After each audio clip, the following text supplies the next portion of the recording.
Hello friends, welcome to my YouTube channel The Journey of Mathematics with Science। Students, आज मैं आपको एक ऐसा क्वेश्चन करवाने जा रही हूँ जो वेक्टर अलजेब्रा की फर्स्ट एक्सरसाइज यानी कि जिसमें एडिशन ऑफ वेक्टर आता है उस एक्सरसाइज का सबसे मोस्ट इम्पॉर्टेंट क्वेश्चन है। स्टूडेंट्स, ये क्वेश्चन पेपर में आता ही आता है। अगर इस एक्सरसाइज में आपके एग्जाम में कोई क्वेश्चन आने वाला तो 100% चांसेस है इस क्वेश्चन के आने के। ठीक है, ये जो हमने क्वेश्चंस लास्ट लेक्चर में किए थे ये बेसिक क्वेश्चन थे जिनके बिना आपका नेक्स्ट कॉन्सेप्ट्स क्लियर नहीं हो सकते, इसलिए मैंने ये एग्जांपल्स आपको करवाई थी। ओके, इससे पहले हमने एडिशन ऑफ वेक्टर्स जिसमें हमने पॉलीगन लॉ और ट्रायंगल लॉ कवर कर लिया, उसके पहले टाइप्स ऑफ वेक्टर्स की थी एंड रिप्रेजेंटेशन। इसी तरह से हमारी वेक्टर क्लास की सीरीज चल रही है। और अगर आप मेरे चैनल पे फर्स्ट टाइम देख रहे हो मुझे, तो मैं इस सब का लिंक अपने डिस्क्रिप्शन में दिया हुआ है, आप वहाँ से जाके चेक कर सकते हो। ओके, तो आइए आज हम स्टार्ट करते हैं हमारा सबसे इम्पोर्टेंट क्वेश्चन जो हमारे पेपर में 100% आने वाला है। ठीक है, तो इस क्वेश्चन में बहुत सी टिप्स हैं, बहुत सी छोटे छोटे पॉइंट्स हैं जो आपको क्लियर होने चाहिए, और अगर आपको वो क्लियर करने हैं तो मेरी ये वीडियो एंड तक देखना। ओके स्टूडेंट्स, तो चलिए। देखिए, सबसे पहले कोई भी क्वेश्चन हो उस क्वेश्चन का मीनिंग आपको समझ में आना चाहिए। आप लिए सबसे पहले ये क्वेश्चन रीड कीजिए। ठीक है, क्वेश्चन क्या है देखिए, if the sum of two unit vectors is a unit vector. क्या बोल रहा है हमें, आप जो जो जितना क्वेश्चन रीड करोगे उसकी मीनिंग समझते जाइए और वो लिखते जाइए। उन्होंने सबसे पहले हमें क्या दिया है कि sum of two unit vectors, that means जो वेक्टर्स हमें गिवन है वो कौन से हैं, यूनिट वेक्टर। अब स्टूडेंट्स, मैंने आपको टाइप्स करवाई थी जिनमें से मैंने आपको यूनिट वेक्टर बताया था क्या होता है। अगर आपको याद है तो वेरी गुड, अगर नहीं देखे तो यूनिट वेक्टर क्या होता था कि कोई एक वेक्टर जिसका मैग्नीट्यूड किसके इक्वल हो, यूनिटी, दैट इज 1। ठीक है जी, तो हमारे पास ऐसे क्या है, दो यूनिट वेक्टर है। हमने लेट कर लिया कि एक हमारा यूनिट वेक्टर ए है और एक हमारा यूनिट वेक्टर है बी जिसका मैग्नीट्यूड कितना होगा, 1। नेक्स्ट लाइन वो क्या कह रहा है कि sum of two unit vector is a unit vector, कि जो हमने ये दो यूनिट वेक्टर्स लिए हैं इनका फर्दर सम भी क्या हो, यूनिट वेक्टर।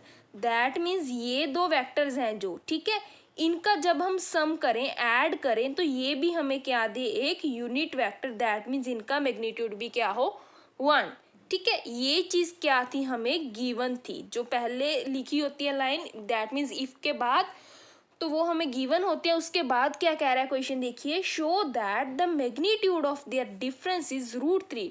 हमें क्या करना है कि ये जो हमने यूनिट वेक्टर्स लिए हैं इनके मैग्नीट्यूड ऑफ देयर डिफरेंस, ठीक है, कि इन दोनों के डिफरेंस का मैग्नीट्यूड कितना प्रूफ करना है, √3। दैट मीन्स हमें क्या प्रूफ करना है कि ये जो हमने दो यूनिट वेक्टर्स लिए हैं इनका डिफरेंस और उसका आगे मैग्नीट्यूड वो किसके इक्वल होना चाहिए, √3। ठीक है स्टूडेंट्स, तो हमें एक तरह से इनके मैग्नीट्यूड का एडिशन में हमें इनकी वैल्यू पता है कितनी है, 1। डिफरेंस के मैग्नीट्यूड की वैल्यू हमें प्रूफ करनी है कि वो क्या होगी, √3। ठीक है, अब आप कहोगे कि हमें ए वेक्टर और बी वेक्टर की वैल्यू गिवन है, एडिशन में इसका गिवन है, बस हमें नेगेटिव फाइंड करनी है। दिखने को ये बहुत आसान सा लग रहा होगा बट इसमें बहुत से कुछ कॉन्सेप्ट्स हैं जो यूज़ होने वाले हैं। देखिए, आइए, सबसे पहले कोई भी वेक्टर चैप्टर में आपको कोई क्वेश्चन करना है तो आपको उसकी रिप्रेजेंटेशन करनी है। ठीक है, प्रेजेंटेशन का मीनिंग कि जो हमने ए वेक्टर और बी वेक्टर लिए हैं इसकी आप फिगर कंस्ट्रक्ट कीजिए। ठीक है, देखिए, मैं एक आपने सबसे पहले देखिए यहाँ पे आपको दो वेक्टर्स गिवन है। ठीक है, दो वेक्टर्स गिवन है। अगर आपको कोई भी क्वेश्चन हो जिसमें दो वेक्टर्स गिवन हो तो उस क्वेश्चन में आपने कोशिश करनी है कि पैरेललोग्राम की ही फिगर ड्रॉ हो। अगर आपको कोई 3 वेक्टर्स की फिगर मतलब उसका कोई क्वेश्चन गिवन है तो आपने ट्रायंगल कंस्ट्रक्ट करने की कोशिश करनी है। अब यहाँ पे हमें क्या, दो वेक्टर्स गिवन है तो हम एक पैरेललोग्राम कंस्ट्रक्ट करेंगे जिसकी मैंने एक साइड क्या ले ली, ए वेक्टर। ठीक है, मैं यहाँ से ऐसे स्टार्ट कर रही हूँ तो मैंने इसका पोजीशन इधर को ले ली, पैरेललोग्राम ले रही हूँ। ठीक है जी, तो ये इसकी एक साइड चली मैं, ये क्या हुई, बी साइड। अब आपको पता है कि पैरेललोग्राम की साइड्स क्या होती हैं, पैरेलल। ये अगर साइड ऐसी है तो इसकी ये साइड भी क्या होगी, पैरेलल। ठीक है जी, एक साइड क्या कर लेती हूँ मैं, इसके पैरेलल ड्रॉ कर लेती हूँ, तो इस तरह से ये मेरा क्या बन गया, पैरेललोग्राम। अब बात रही डायरेक्शन की। देखिए, मैंने यहाँ से स्टार्टिंग पॉइंट किया था, आपको मैंने इससे पहले पैरेललोग्राम और ट्रायंगल ऑफ वेक्टर एडिशन करवाया था, जिसमें मैंने आपको जब फिगर बनाई थी, चाहे ट्रायंगल की या पॉलीगन लो, तो हमने जिस तरह से एक बार ऐसे ऐसे जैसे भी चले वापस आके वहीं पे ख़त्म होना होता है, मतलब एक ही ऑर्डर में चलते हैं हम, ठीक है। तो यहाँ पे भी ऐसे ही करेंगे। अगर मैं इस तरफ से चली हूँ तो मैं यही सेम ऑर्डर रखूँगी, यहाँ तक गई, फिर इसी से स्टार्ट किया मैंने अपना सेकंड वेक्टर, फिर यहाँ पे ख़त्म हुआ, यहाँ से ही मैंने अपना नेक्स्ट वेक्टर स्टार्ट किया और फिर यहाँ पे ख़त्म हुआ और यहाँ पे ही मेरा आके ये पूरी पैरेललोग्राम की फिगर कंस्ट्रक्ट हो गई। क्लियर। अब ये क्या है पैरेललोग्राम, उसकी साइड्स आपको पता है इक्वल होती हैं। अब अगर आपको ये भी मैंने आपको इक्वल वेक्टर्स की डेफिनेशन भी बता दी, वो क्या होती है कि अगर कोई दो वेक्टर्स इक्वल हों तो उसकी जो मैग्नीट्यूड वैल्यू है वो सेम होती है, बस साइन का फ़र्क, दैट मीन्स उनकी डायरेक्शन चेंज होती है। ये देखिए, अगर ये वेक्टर ए है, ये हमारा ए है ना, तो इसकी डायरेक्शन ये रही, इसके पैरेलल साइड, पैरेलल लाइंस मतलब पैरेलल वेक्टर्स क्या होते हैं, इक्वल वेक्टर्स होते हैं। पर इसके लिए मैंने क्या कहा, इसका मैग्नीट्यूड सेम है। अगर मैग्नीट्यूड सेम है डैट मीन्स इसका वैल्यू तो ए ही रहेगी, बस डायरेक्शन चेंज हुई है तो उसके लिए क्या लगा देंगे हम, माइनस साइन। तो ये क्या हो गया हमारा माइनस ए वेक्टर। सिमिलरली अगर ये वेक्टर की डायरेक्शन मेरी ये रही और ये मेरा है इसके parallel, that means equal vector है, दैट मीन्स इसका मैग्नीट्यूड भी सेम होगा। अगर इसका मैग्नीट्यूड बी है तो इसका भी बी होगा, बट इसकी डायरेक्शन क्या है, ऑपोजिट, तो उसके लिए हमने क्या लगा दिया आगे, माइनस साइन। तो हमने ऐसे अपनी फिगर कंस्ट्रक्ट कर ली। अब हमें क्या गिवन है, ये जो साइड है, अब हम इन साइड्स के नेम भी दे लेते हैं, ए बी सी डी, ठीक है जी। तो हम क्या मान के चल रहे हैं कि ये जो हमारा ए बी साइड है उसका मैग्नीट्यूड, उस ए बी की लेंथ, मतलब हमारे ए वेक्टर के मैग्नीट्यूड की वैल्यू कितनी है, 1, और ऐसे ही हमारा जो बी सी वेक्टर है मतलब उसकी लेंथ कितनी है, हमारी बी वेक्टर का मैग्नीट्यूड, दैट इज 1। और हमें क्या चीज़ गिवन है, ए वेक्टर प्लस बी वेक्टर का मैग्नीट्यूड, वो भी क्या है, 1। अगर आप मैं फिगर से देख के कंस्ट्रक्ट करूँ, यहाँ पे ए वेक्टर वो क्या है मेरे पास, ए बी वेक्टर प्लस उसके बाद क्या है मेरे पास बी वेक्टर, ये कौन सी लेंथ है, बी सी वेक्टर, ठीक है जी। ये कंस्ट्रक्ट करूँ तो ये मेरे पास ये भी कितना आना चाहिए, 1। अब हमें क्या है, A B vector plus B C की वैल्यू बतानी है, वो कितनी होगी। Clear students. उसके लिए क्या करेंगे हम, ये जो लाइन है ए सी और डी बी, इस दोनों लाइंस को क्या कर लेते हैं, हम ज्वाइन कर लेते हैं, ठीक है जी। अब देखिए मैंने क्या कहा था, यहाँ से मैंने स्टार्ट किया था, अगर ये लाइन ऐसे स्टार्ट हो रही है तो ये एक तरह से क्या बन गई, एक ट्रायंगल बन गई ना, ए बी सी। तो ट्रायंगल में क्या होता है कि अगर दो साइड सेम रेशो में है तो थर्ड साइड का सेम ऑर्डर में है तो क्या होगा, जो उसकी थर्ड साइड होगी वो ऑपोजिट ऑर्डर में होगी, मतलब हम ऐसे नहीं चलेंगे, हम इसका ऑर्डर चेंज कर देंगे, दैट इज ये होगा, ठीक है जी। तो हमारे by triangle of vector addition ये जो A B vector plus B C vector है ये किसके इक्वल आएगा, ए सी वेक्टर। क्लियर है स्टूडेंट्स। तो यहाँ पे हम क्या लिख सकते हैं कि ए सी वेक्टर का मैग्नीट्यूड हमारे पास क्या आ गया, why by triangle law of vector addition, ठीक है जी। तो हमारे पास जो हमारा ए सी वेक्टर है इसकी वैल्यू आ गई कितनी, 1 मैग्नीट्यूड की। अब हमारे पास क्या चीज़ गिवन है, ये देखिए स्टूडेंट्स, हमें गिवन है कि ए वेक्टर प्लस बी वेक्टर का मैग्नीट्यूड 1 है, हमें फाइंड क्या करना है, ए वेक्टर माइनस बी वेक्टर। अब हम इसकी वैल्यूज़ फाइंड कर लेते हैं। देखिए ए वेक्टर क्या थी हमारी यहाँ पे साइड, ए बी साइड थी, ठीक है जी, और हमारी ये जो बी वेक्टर ये क्या थी, बी सी। क्लियर, इसकी वैल्यू हमें फाइंड करनी है, ठीक है। अभी यहाँ पे ये जो बी सी है उसके आगे साइड माइनस क्या है, माइनस बी सी। अब मैंने आपको बताया कि ये जो बी सी और ए डी ये इक्वल वेक्टर्स हैं और इक्वल वेक्टर्स का मैग्नीट्यूड सेम होता है, डायरेक्शन बस डायरेक्शन चेंज होती है। दैट मीन्स हमारा ये जो बी सी वेक्टर है माइनस किसके इक्वल होगा, ए डी वेक्टर, या फिर अगर हम साइन इसका ऐसे ले रहे हैं तो हम क्या लिखेंगे, डी ए वेक्टर, यही चीज़ होगी।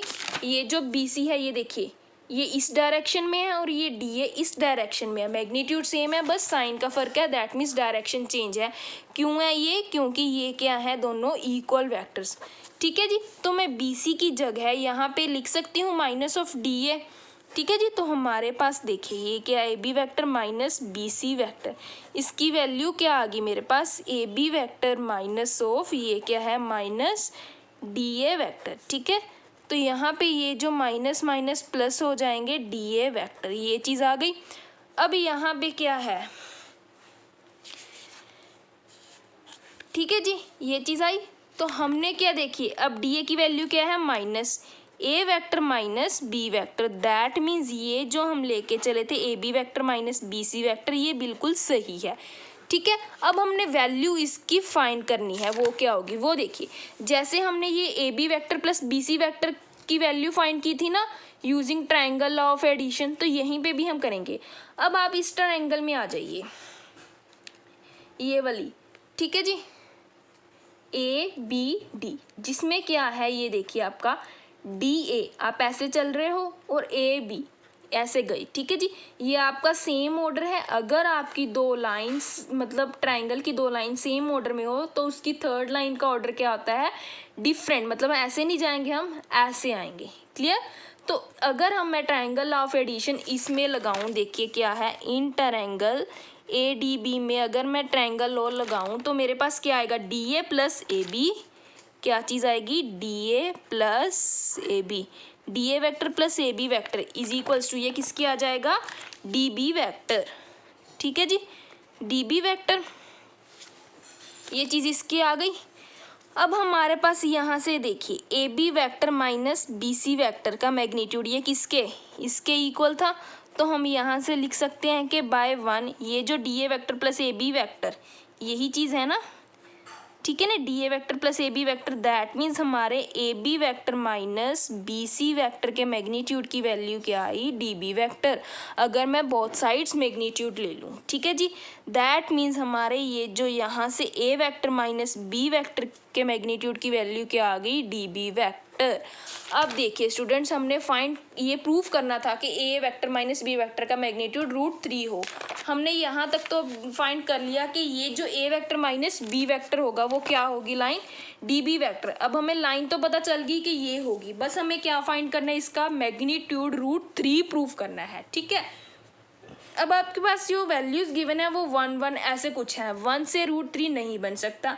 इसके लिए हमें कुछ सोचना पड़ेगा। क्या सोचना पड़ेगा, देखिए ये क्या गिवन है आपको, पैरेललोग्राम। पैरेललोग्राम में आपको पता है ये जो हमारे पास दो ट्राइंगल्स, अगर मैं ए सी डायगोनल की बात करूं तो ये ए डी सी ट्राइंगल और ट्राइंगल ए बी सी, ये कौन सी ट्राइंगल्स होती हैं पैरेललोग्राम में, इक्विलेटरल ट्राइंगल। ठीक है जी, और इक्विलेटरल ट्राइंगल का देखिए अगर मैं आपके पास ये ट्राइंगल की बात करूं और आपको पता है इक्विलेटरल ट्रायंगल हो तो उसके सभी एंगल्स कितने के होते हैं, 60 डिग्री के। ठीक है जी, 60 डिग्री के, जिससे हमारे पास क्या आ जाएगा, ये देखिए ये जो ट्रायंगल एंगल होगा, मैं यहीं पे लिख रही हूँ, एंगल ए बी सी हमारे पास कितना होगा, 60 डिग्री होगा। ठीक है जी, और इसी तरह से हमारे पास अगर मैं बात करूँ एंगल बी ए सी, ठीक है, या फिर आप एंगल ये वाला एंगल देखिए, ठीक है जी, सी ए बी कह लीजिए या फिर बी ए सी, हम लिखते हैं इसको सी ए बी। ये एंगल भी क्या होगा हमारा 60 डिग्री का। अगर ये एंगल 60 डिग्री है, अब मैं बात कर लेती हूँ इस ट्रायंगल की, ये वाला, ये देखिए, ठीक है जी, ये भी एक ट्रायंगल बन रहा है। अगर मैं डी बी के कॉरेस्पॉन्डिंग लूँ तो ये एंगल में, अगर ये किस में था, ये जो मैंने लिखा ये inter angle A B C में था। अब मैं कौन सा ट्रायंगल ले रही हूँ यहाँ पे, inter angle D A B. तो इस डायगोनल के कॉरेस्पॉन्डिंग ये सभी एंगल्स भी क्या होंगे हमारे, इक्विलेटरल ट्रायंगल। ठीक है जी, और फर्दर अगर आपको ये एंगल 60 डिग्री है और ये इसका बाइसेक्टर है तो ये एंगल भी कितने का हुआ, सॉरी, हम यहाँ पे ट्रायंगल लेंगे डी ए सी। ठीक है जी, डी ए सी, जब क्योंकि हम डायगोनल ए सी की ही बात कर रहे हैं ना, अगर हमने ए सी डायगोनल की बात करी तो एक बार ये वाली ट्रायंगल आ गई, इस ट्रायंगल में हमारे पास क्या हुआ, ये एंगल 60 का आ गया और इस ट्रायंगल में हमारे पास ये एंगल भी कितने का आ गया, 60 डिग्री का। दैट मीन्स हमारे पास एंगल डी ए सी ये भी 60 का आ गया। तो हमारे पास टोटल एंगल ये जो डी ए बी वो कितने का आया, 120 डिग्री का हो गया।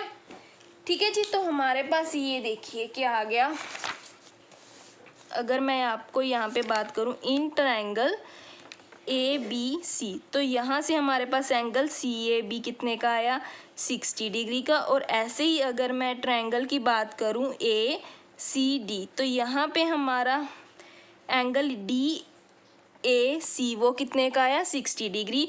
तो यहाँ से हमारे पास एंगल DAB वो कितने का आ गया 120 डिग्री। ठीक है जी, ये देखिए अगर मैं एक बार यहाँ पे ही फिगर ड्रॉ कर लेती हूँ। ठीक है, ये हमारा AB ऐसे था हमारा कुछ पैरेललोग्राम ABCD। ठीक है जी, इधर को हम चले थे और ये हमारे डायगोनल्स थे, ये साइड AC थी, एंगल DAB की वैल्यू आ गई। अब हम क्या फाइंड कर लेते हैं, अब हमारे पास ये जो इसके बेस पे आ जाइए। ठीक है जी, अब देखिए ये हमारा ले रहे थे ना हम इन ट्रायंगल, ये वाली ADC में जब हमने लिया था तो ये एंगल भी हमारे पास क्या होगा, एंगल ADC ये भी हमारा कितना क्या हुआ 60 डिग्री का। तो हमारे पास अगर मैं ये आधा एंगल लूँ, ये इतना सा, ठीक है, दैट मीन्स एंगल ADB ये कितना हुआ तो 30 डिग्री हो गया। ठीक है, क्योंकि मैंने हाफ एंगल लिया।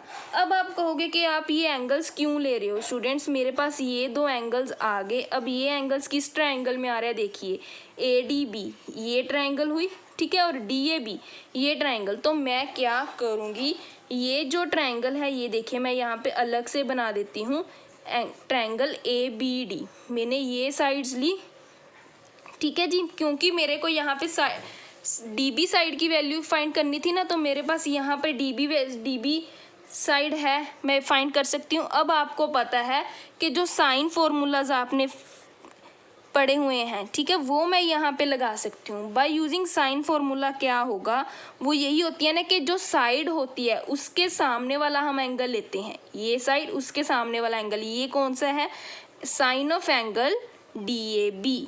ये किसके इक्वल होगा, अगर हम इसकी कोई दूसरी साइड लें, सपोज मैंने यहाँ पे AB साइड ले ली, बिकॉज मुझे AB की वैल्यू पता है कितनी है, A वेक्टर जिसका मैग्नीट्यूड है 1। ठीक है, AB की वैल्यू यहाँ पे इसके ऑपोजिट ये एंगल रहा, वो कौन सा होगा, साइन ऑफ एंगल ADB। अब हमें इसकी वैल्यूज फाइंड पता है, इसका भी हम क्या लेंगे, ये हमने DB वेक्टर अगर साइन में लूँ तो मैं इसका मैग्नीट्यूड लूँगी। ठीक है जी, तो DB वेक्टर की वैल्यू हमने यहाँ से, ये देखिए ये क्या है, magnitude of A vector minus B vector, और इसकी वैल्यू क्या है 1। ठीक है जी, sine of angle DAB, angle DAB ये कितना है साइन 120 डिग्री, और ये एंगल कितना है साइन ADB साइन 30 डिग्री। ठीक है जी, अब साइन 120 की वैल्यू आपको पता है कितनी होती है, √3/2 यही होती है ना। तो साइन 30 की वैल्यू कितनी होती है 1/2। अब आपको कुछ ना कुछ दिख रहा होगा, सॉरी यहाँ पे 1/2 A माइनस B, तो इसकी वैल्यू कितनी आ गई √3/2 अपॉन 1/2। यहाँ से हमारे पास क्या आ गया, magnitude of A vector minus B vector का मैग्नीट्यूड इज √3। यही चीज़ हमने प्रूफ करनी थी, हो गई स्टूडेंट्स। ठीक है जी, चाहे ये वीडियो लंबी होगी पर यहाँ पे हमारे कॉन्सेप्ट्स क्लियर हुए। ठीक है, आपको मैं एक बार रिवाइज करवा देती हूँ क्या किया हमने। इसमें हमें दो वेक्टर्स गिवन थे, A वेक्टर और B वेक्टर, जिनका मैग्नीट्यूड था 1। बिकॉज ये यूनिट वेक्टर गिवन थे, हमें प्रूफ करना था कि A वेक्टर B वेक्टर के डिफरेंस का मैग्नीट्यूड क्या होगा √3। उसके लिए हमने क्या किया, हमने साइड AC फाइंड की, उसके बाद हमने किया A vector minus B vector find किया कि वो किस साइड के इक्वल होंगे। तो हमने फाइंड कर लिया कि वो DB वेक्टर के इक्वल होंगे। अब हमारे पास किसी साइड की वैल्यूज 1 1 है, तो हम √3 नहीं प्रूव कर सकते, इसलिए मैंने क्या साइन फॉर्मूलाज का कॉन्सेप्ट लगाया, क्योंकि मुझे पता था कि साइन के किसी एंगल की वैल्यू में √3 कहीं ना कहीं आता है। ठीक है, तो उसके लिए मैंने एक ऐसी ट्रायंगल चूज़ की जिसमें मेरी DB साइड है। ठीक है, DB साइड के लिए ट्रायंगल मेरी यही बनती है। ये ट्रायंगल बनने के लिए क्या है, मुझे इन तीनों एंगल्स का पता होना चाहिए। इन तीनों एंगल्स, ये कैसे, ये 120 डिग्री का हो गया, ये 30 का हो गया। ठीक है जी, तो ये हो गए। मैंने उसके बाद साइन फॉर्मूला लगाया, फिर उसको बाद तो कुछ कैलकुलेशंस करके मेरे पास ये वैल्यू आ गई जो मुझे फाइंड करनी थी। स्टूडेंट्स, इसमें बहुत कॉन्सेप्ट यूज़ होते हैं, इसलिए ये क्वेश्चन इंपॉर्टेंट बन जाता है। ओके स्टूडेंट्स, अगर आपको मेरी ये वीडियो अच्छी लगी तो इसे लाइक करना और अपने फ्रेंड्स के साथ शेयर करना, और मेरे चैनल को सब्सक्राइब करना बिल्कुल मत भूलना। Okay students, thank you.